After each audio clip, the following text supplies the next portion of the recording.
Welcome to Rotary.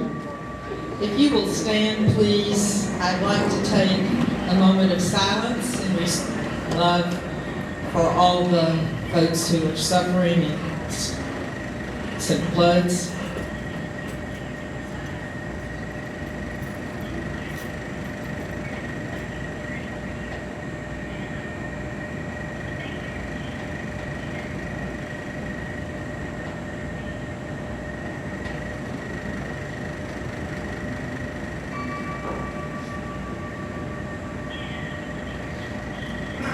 At main standing, we'll have Larry lead us in the anthem.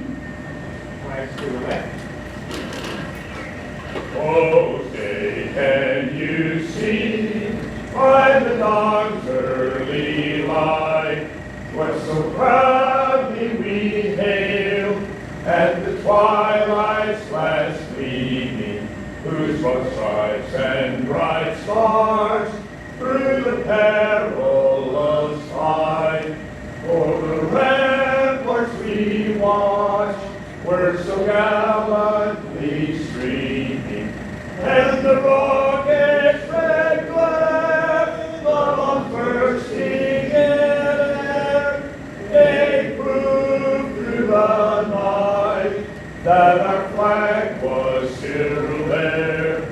Oh, say does that star-spangled banner yet wave o'er the land of the free and the home of the brave?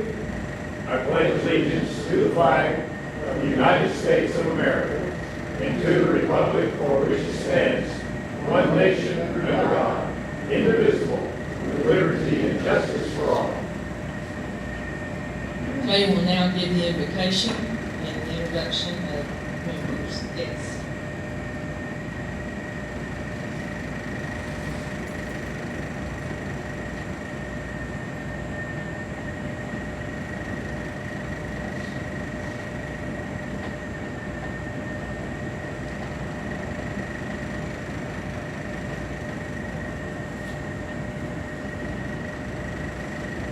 Out of breath. I haven't had to walk that far in 2 years. You're not going to charge us the exercise. Woo! Join me in prayer, please. Father God, throughout our state, our city, throughout the nation, because of floods, shootings, so many things that are happening, changing people's lives. The young people who lost their lives in the flood, we'll never know. We'll never know what those lives may have been in the future, their families, their communities. We just pray, trust that they are resting comfortably in your presence. We pray for promotion for those who have lost loved ones and offer whatever help and support that they need, not only as Rotarians, but just as members of the community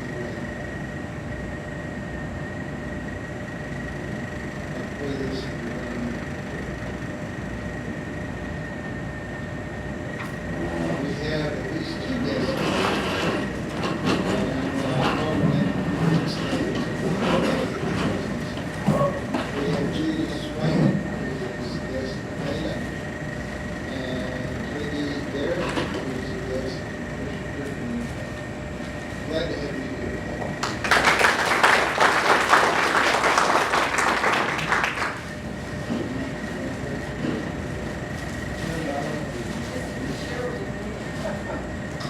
A shareable meeting for sure. As you all know, or you have figured out by now, this is not Throwback Monday. I've been here before, and I'm back to co-anchor this organization, this wonderful Rotary Club with Dana, as we find new leadership willing to do a little training and having all of our support and backing as we move through the Rotary year. And I found it very interesting because when I got my copy of Rotarian, it says that, just so you know, this is the first meeting of the 25-26 year of Rotary. Even Rotary International had a surprise resignation, and our new RI president was elected on June the 8th, which he just took office July the 1st, so that was pretty quick. We're going to give you guys a few months to get your feet wet before we do that. But anyway, Francisco Arnezzo, an orthodontist in private practice and president of the National Association of Italian Dentists for the province of Ragusa, Italy, is our new RI president. And he has decided to keep the RI theme as United for Good, which calls on Rotarian to be a force in the unity of a world increasingly divided by politics, geography, and ideology. Through service projects, Rotary brings together people of every background, across races, religions, and professions, in a shared mission to do good in their communities. So, I've always been proud to be a Rotarian, and I think you are too. So, welcome to Rotary. Glad you're here today. I don't think we have any other announcements, so with that, we'll have Andy Powell, Chairman of the day, introduce our speaker today. Our presenter today is Dawn Lewis, and I think some of the gentlemen who may have had a chance to talk with Dawn earlier, Dawn is the Executive Director of the TerraClear Foundation. The TerraClear Foundation is a nonprofit organization that works to provide clean water and sanitation and hygiene training, primarily in Laos. In 2020 through 2023, the TerraClear Foundation provided over 10,000 water filters and a lot of comprehensive health and sanitation training, all of which help over 50,000 people that live in Laos. The TerraClear Foundation also places water filters with individual families and family units, and also in schools to try to help ensure that children in Laos have access to clean drinking water, which is something that we all take for granted every day, but they're doing. In addition to that, through its Terra Kids program, the TerraClear Foundation conducts educational programming and workshops in Laos and schools and with community groups regarding children's rights and safe drinking water and sanitation and hygiene practices. Dawn has a civil engineering degree, which I think is awesome, from the University of Missouri. She also has a master's degree in linguistics from California State, Long Beach. Previously, Dawn worked as a field worker in Laos, Bangladesh, and Sri Lanka, providing safe drinking water and also working on various agricultural projects in those countries. She's also been a school teacher in Austin, Texas, and a school teacher in Fort Worth, Texas, for a total of about 10 years in the classroom in Texas as a classroom educator. Then she also, in the past, was a project manager and field representative for, I'm not going to do this well, but I'm going to butcher this, Service Fraternal de Intrade something in Laos. So hopefully. She's also been the Director of Social Programs for TerraClear Foundation and the Executive Director for TerraClear Foundation most recently. Please help me send a warm welcome to Ms. Dawn Lewis.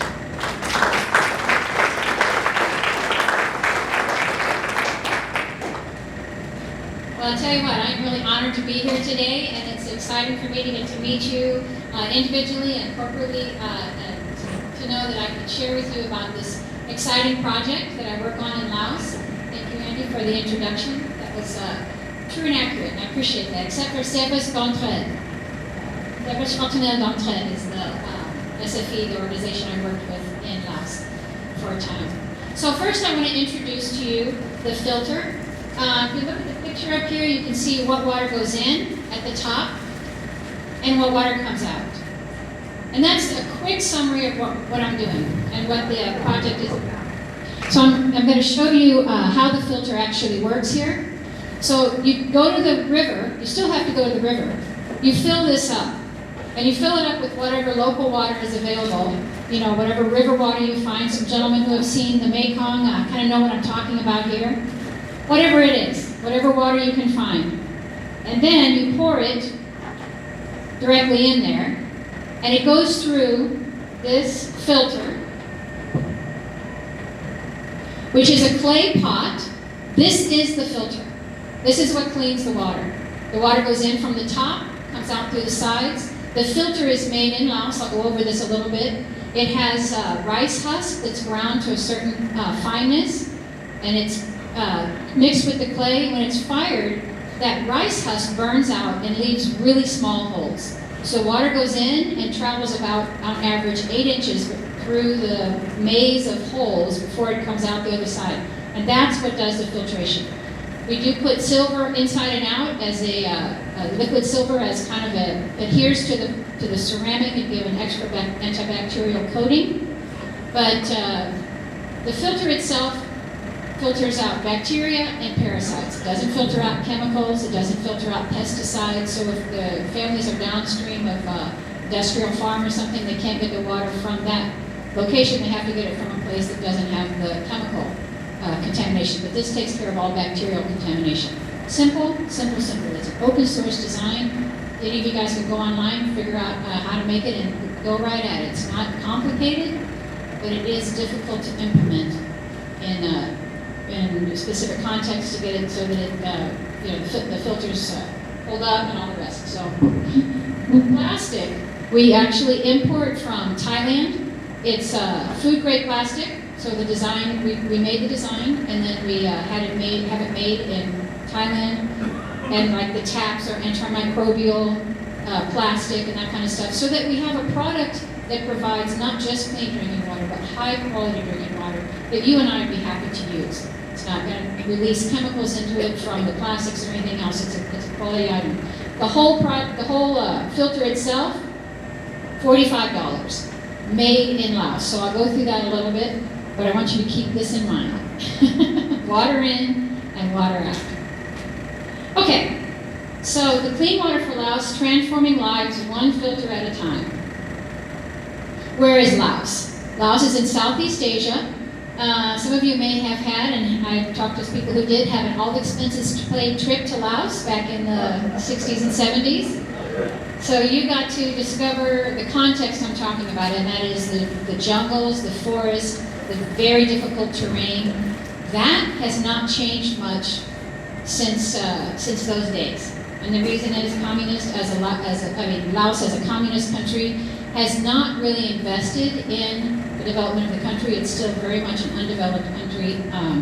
So more than 80% of the people in Laos are still rural subsistence farmers, still going to the rivers for their food, for their water, growing their own food. If you don't grow it, you don't eat. Growing some cash crops to be able to purchase small items, but not on an industrial stage, not wage earning jobs. Most of the people don't have that. Laos has about 7 million people. It's still pretty small. Still fairly unpopulated for the amount of beautiful land that's there. If you want to see a gem of Southeast Asia, that's what Laos is. It's still back in the day. So my connection to Laos, I have spent most recently 6 years in Laos, but back in 2000 and 2002, 2 years in Laos also. So a total of 8 years. I went initially to Laos because I wanted a job in development and clean water project, and my first project opportunity was in Laos, and that's how I discovered Laos. In fact, that company hired me, and they said, we're going to send you to Laos, and I said, great, where's Laos? So it wasn't like I chose Laos. Laos chose me, and it's just in my heart now. I learned Lao language. I love the Lao culture and people. I love being a part of the community in Laos. So TerraClear. TerraClear is two things.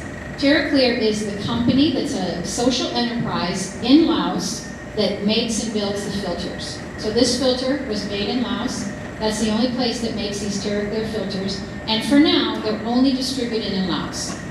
TerraClear, it's called production. TerraClear production sells about 80% of these filters to families. Mostly those rural families I talked about. They sell a little bit of cash crop, they get a little bit of money, and over a 6-month payment plan that's self-funded by TerraClear, they're able to pay the $45 for the filter. Imagine that.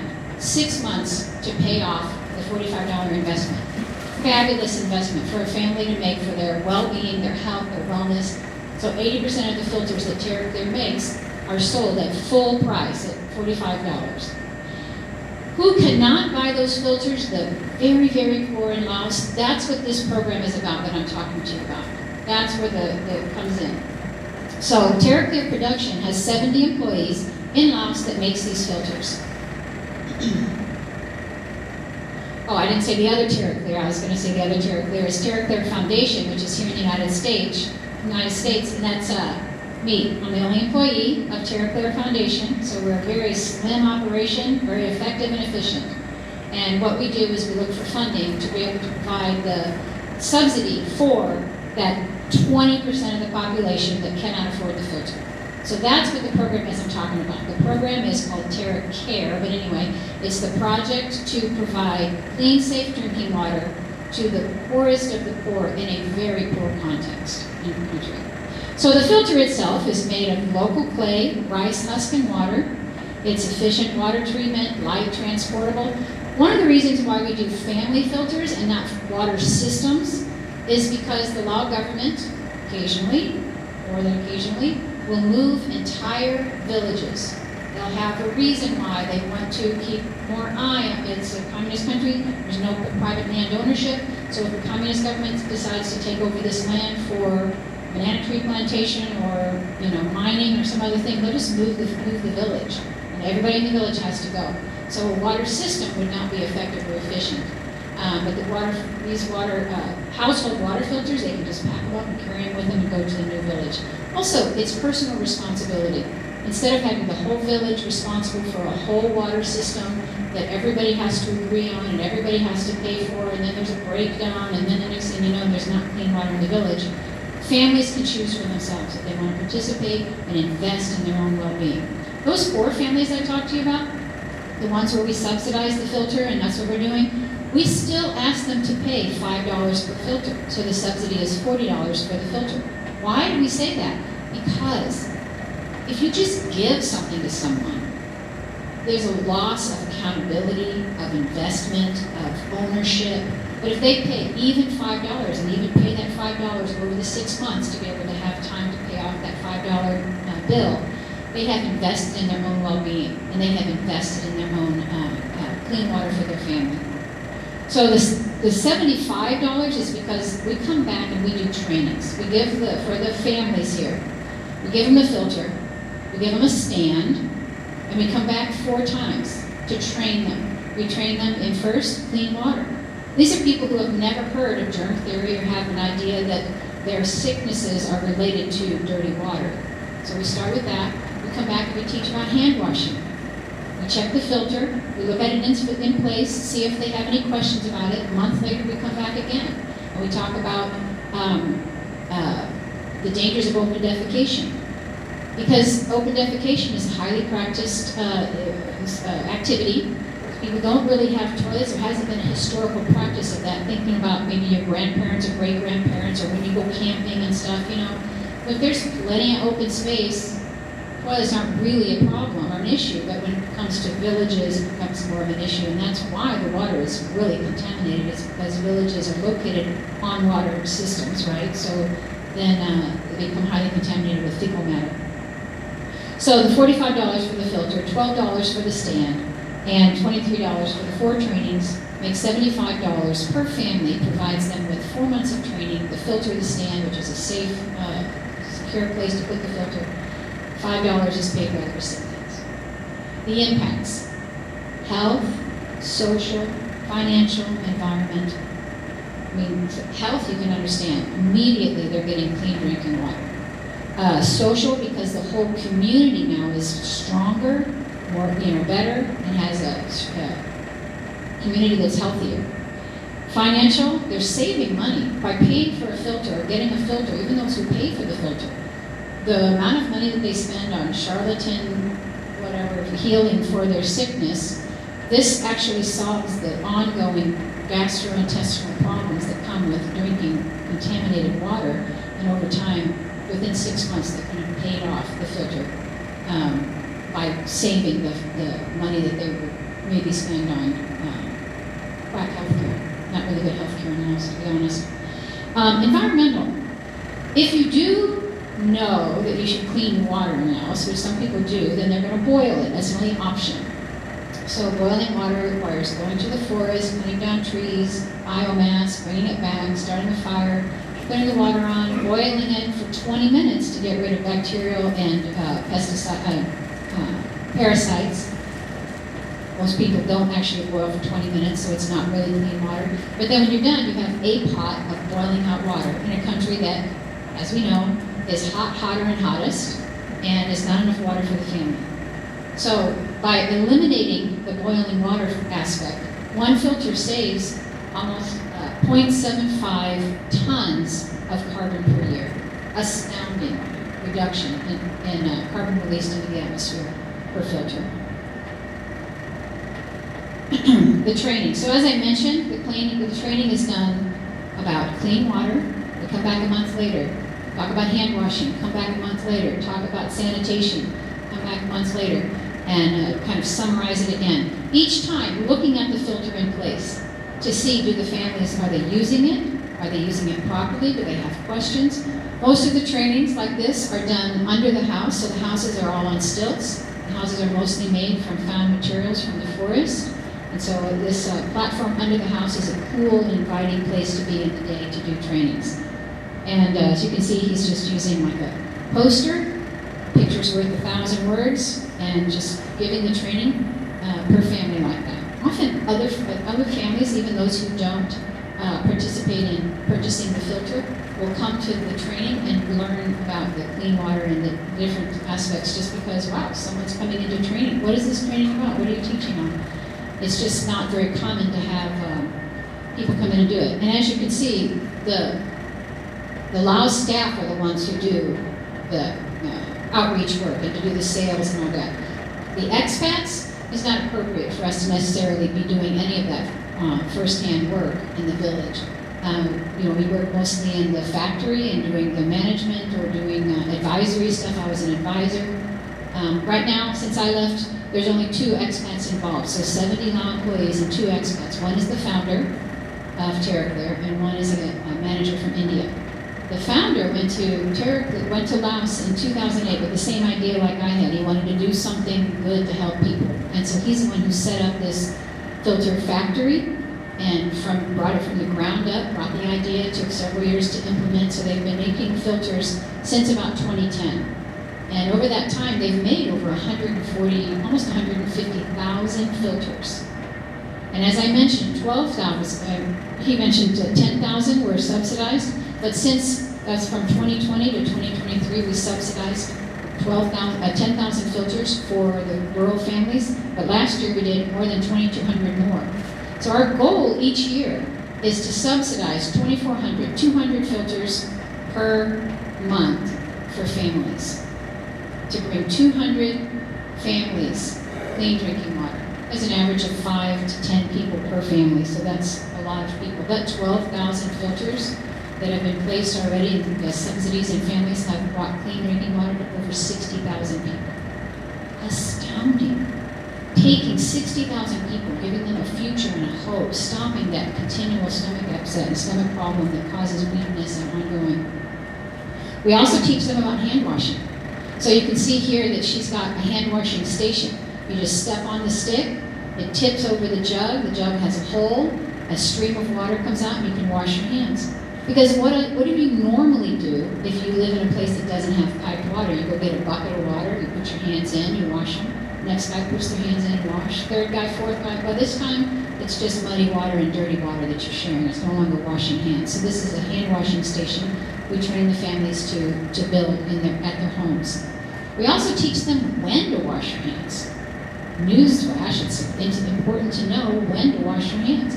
Before you eat, before you cook, after you use the toilet or have open defecation. It's important to wash your hands with soap. So these are trainings that are ongoing and that have made a difference in people's wellness. Clean water is the first step. Training in sanitation and hygiene is a critical additional part. How do we get there? Well, the villages that we're talking about in Laos are not the ones that are on the main roads. They're villages that are far flung throughout all rural Laos. Most of Laos is dirt roads, and depending on the season, are not easy to access or unaccessible. Like it varies between that. It's dirt roads, dirt tracks. This is going to give you kind of an idea of what I'm talking about. When people are taking the filter, when the sales rep takes the filters to the villages, they do it by motorbike. Four-wheel vehicles couldn't get there. They put the filters on the back of their motorbike. We made a frame. They can carry up to 5 filters on the back of their motorbike to get them to villages. And then they just have to manage the motorbike and get there. So these are really inaccessible, difficult to reach villages. And it's quite an adventure. Even my vehicle when I was in Laos for those 8 years has always been a motorbike. Gotten pretty good on a motorbike, but I still can't handle the 5 filters on the back. So TerraClear is the program I mentioned. It's a subsidy program to help the 20% of the population, the 20% of the sales that we're doing are not sales, they're providing filters for the rural poor. So I'm not in Laos now, I'm mostly in Austin. I mostly run the foundation.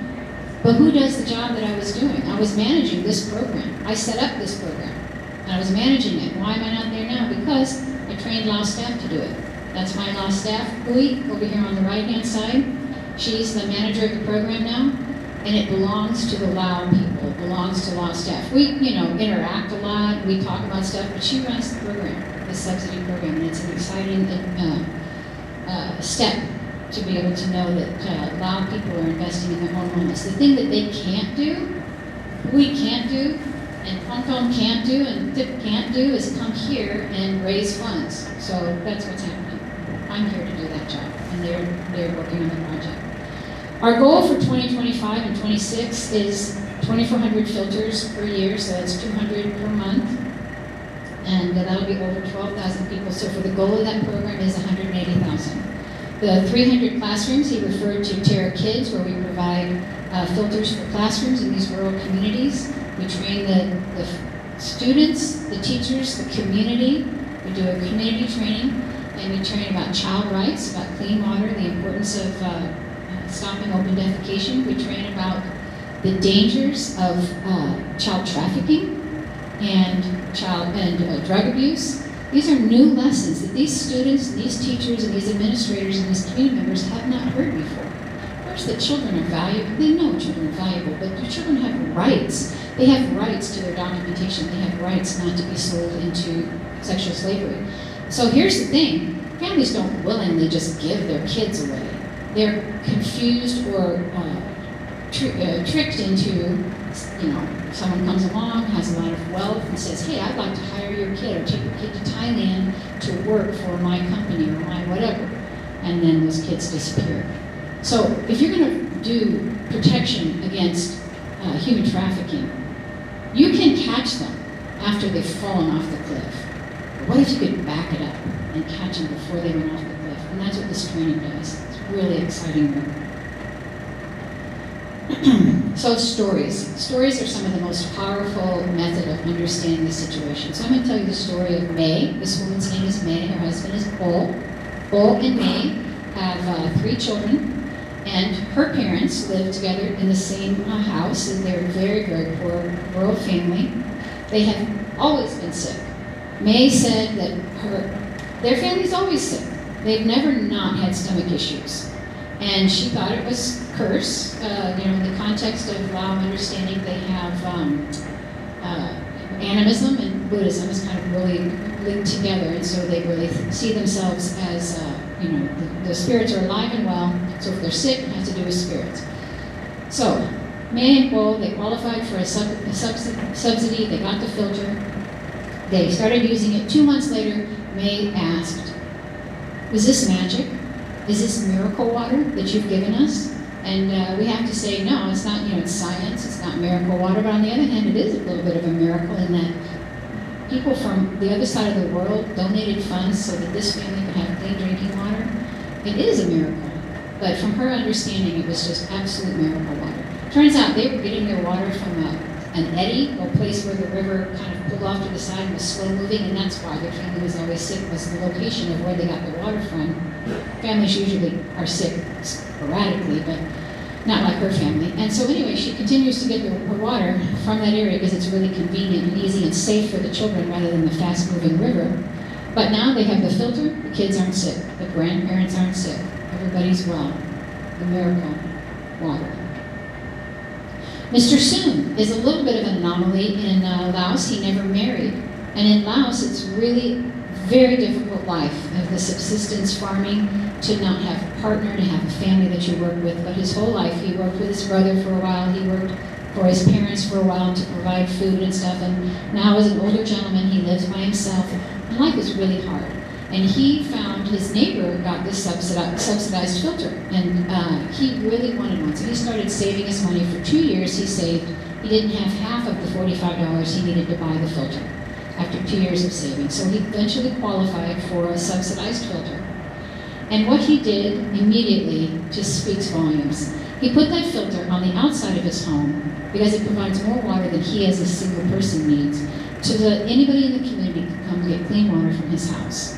So, first of all, look at his house. This is the kind of community members that we're talking about. And it really makes a difference that Mr. Soon now has clean water, but he also is able to give back to his community. May Tao Dawn. May Tao Dawn heard what we were training about building a toilet. And she was like, what? Her whole life she went to the forest, went through the village to the forest, to take care of her daily needs. As an older woman, it was getting more and more difficult, and we told her, yeah, you can build a very simple pit latrine. We're not teaching them or trying to build toilets or concrete and all the rest. It's too much. They don't have the financial investment, obviously, and we don't have the financial resources to build those. Well, you can start with a dry pit latrine. 1 meter by 1 meter by 1 meter, square hole in the ground, reinforce the sides with bamboo so it doesn't collapse. Put a bamboo lid on top with interlacing bamboo with a hole in the middle. And that's the toilet. That's a dry pit latrine. Put ashes or soil on top every time you use it. Keeps the bugs down. Problem solved. May Tao Dawn could not have been happier. This is before we put the toilet in. It's right behind the tree. We helped her to build the pit toilet right next to her house. Now she can every day use a toilet in her privacy next to her own home. And she was thrilled with that. In fact, when you go visit people, they'll say, hey, come see the toilet that I built. And they proudly show you their dry pit latrine in there because it makes a difference. It makes a difference in their lives, and they're proud of it. So the TerraClear program, the subsidy program, it's a great project. It's impactful, sustainable, critical, empowering, transformative. It's all the words you're going to hear when you hear about development projects. But it doesn't happen by itself. It happens with partners. The accountability that we have with the families, the investment that the families make on their own, the communities are providing so much, and it can't happen alone. It has to happen with partners. So financial support can be one-time, ongoing, yearly. I offer you the opportunity to join this program. I offer it to you as individuals. You'll see in front of the table here, or in front of you have some pictures that show just about the families. You're welcome to take some of those, my card, the sheets of information, everything that I've told you in a concise format. Please feel free to take one or come up here and get one. There's a sheet going around that's a newsletter list. If you want to be on the newsletter and hear stories and updates, I'm happy to be part of that.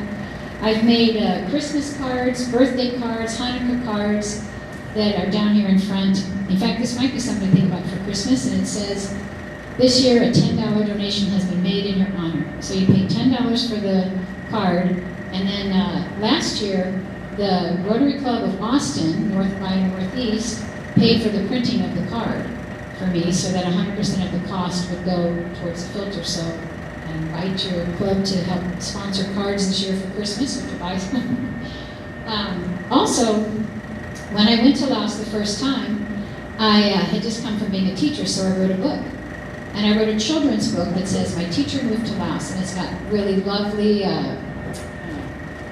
drawings that my daughter actually came to Laos, and she's an artist, and she did the drawings. And so these books are available if you want to.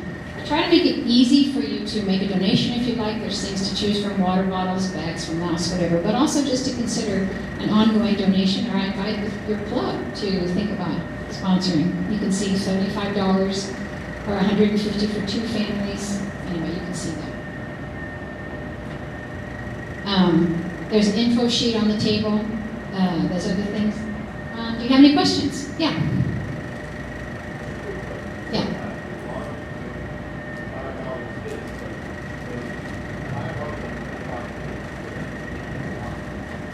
There you go.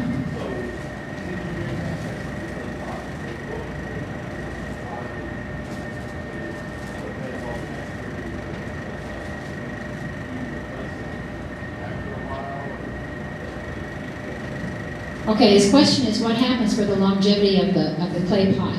Because over time, as you're pouring that dirty water in, it slows down. Every pot, just from the factory, every single pot is tested for flow rate to make sure it's within 1.7 and 3.4 liters per hour flow rate.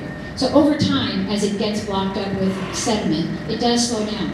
First step is we give them a brush that's a specific brush, kind of like a fingernail brush, but it's for the thing, and you go inside, and you just brush the inside.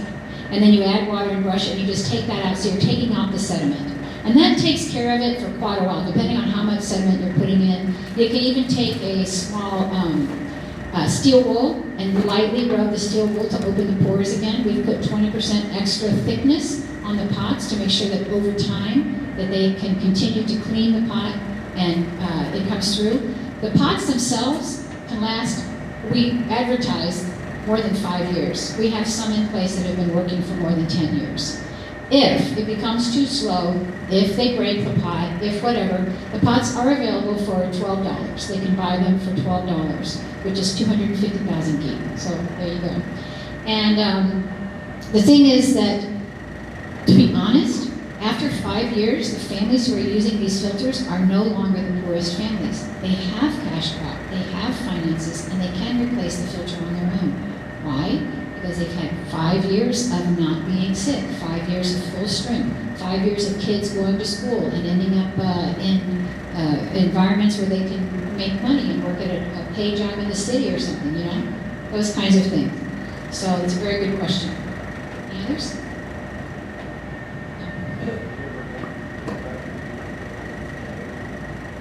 Yeah, all the time. Which is why we ask for the $5. Because we're not just giving people a filter and say, oh, please use this, we promise it's going to help. They have to have buy-in. If we say to a family, wow, you guys, you're sick all the time, you need a filter, and they say, we don't want it, we say, okay, go to the next family. Because a family or person or individual who's not willing to make change, we can't force it on them. It has to be from within. That's one of the basics of development theory is individual participation and buy-in. So that's kind of what the $5 is about. It's buy-in. Yeah.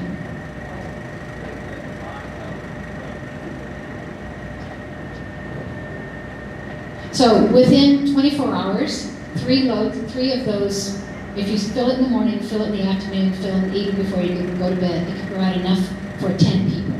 So that's 25 to 30 liters. So it's an average of 2.5 to 3 liters, that you can have go through per day. So you fill it up in the morning, you go fill it up in the afternoon, you fill it up in the evening, you've got enough water coming through for the whole family. Are there any challenges being a communist country and having a business startup like this? No, actually we pay taxes, they love us. Last year they gave us an award because we paid our taxes. They called us up in front of this big meeting of government officials and they gave us an award because we pay all of our taxes on time. They love us. Plus they do like that we're doing work that's helping people.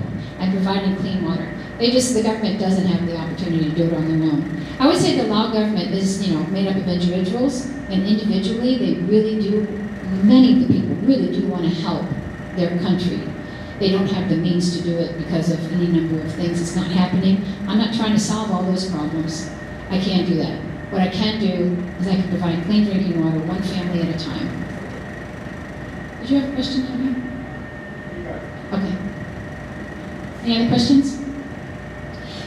So like I said, I welcome you to come up and take a peek of this stuff. I welcome you to sign up for the newsletter if you want to keep in contact. Take whatever documentation and stuff from the table, and thank you very much for the opportunity to be here.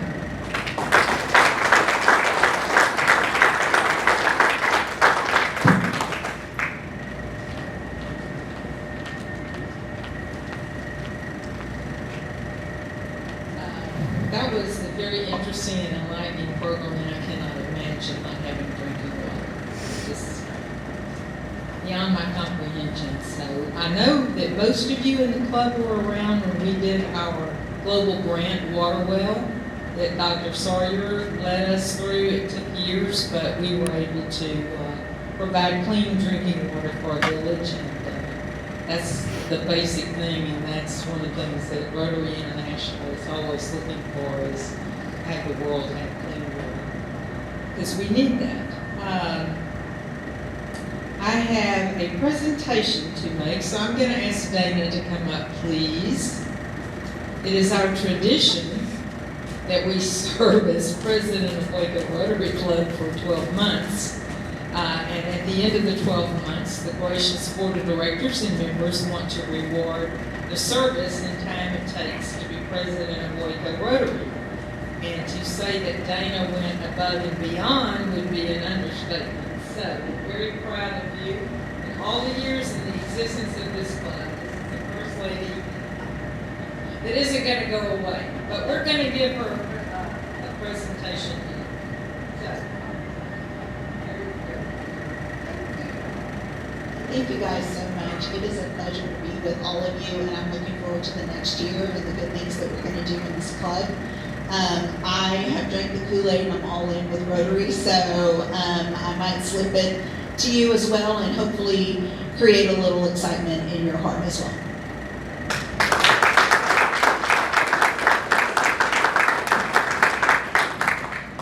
our next meeting is July the 28th. And our speaker will be David Kay from Baylor on NIL. So we look for a big crowd. Get your reservation in early.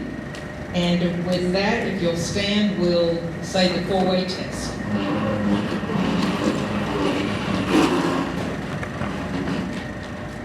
Is it the truth? Very long, sir.